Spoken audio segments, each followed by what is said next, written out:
This talk is about The Explosive Child by Dr. Ross Greene. The Explosive Child was published in 1998 and quickly became an influential parenting guide. It reframed behavioral outbursts in children as due to deficient skills and emphasized collaboration with children to find solutions rather than imposing punishment. Ross Greene is an American child psychologist. In writing The Explosive Child, he drew from his experience in various treatment settings, including inpatient psychiatry units, outpatient clinics, schools, and prisons. Throughout his career, he has advocated against punitive and exclusionary disciplinary practices. The three most important points of The Explosive Child are kids do well if they can, collaborative problem solving, and focusing on unsolved problems rather than behaviors. According to Dr. Greene, children want to behave well but may lack the necessary skills to do so. In particular, flexibility and frustration tolerance are critical developmental skills, and without these, explosive behavioral outbursts may often occur. Dr. Greene argues that behavioral outbursts occur when cognitive demands of the situation overwhelm a child's capacity to manage them, not due to willful defiance.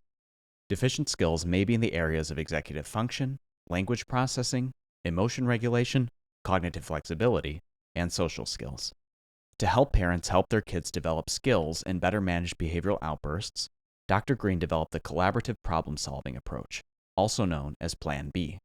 Whereas Plan A involves a parent unilaterally imposing expectations and solutions on the child, and Plan C involves lowering expectations and ignoring problems, Plan B is a collaborative, multi-step approach to helping children manage problems without outbursts. The collaborative problem-solving approach is the most important takeaway from this book, and is illustrated here. The first step involves empathy, or listening and understanding the child's problem. In situations when the child would normally have an outburst, the parent is encouraged to try to understand the problem from the child's perspective and understand what skills the child may be lacking. The second step is defining the problem, or explaining the problem from the parent's perspective. The third and final step is invitation, which involves the parent and child collaboratively brainstorming solutions to the problem. A final point is to focus on unsolved problems, not behaviors. The dominant parenting paradigm at the time was reward and punishment, but Dr. Greene argues that these types of interventions do not teach skills and do not solve underlying problems.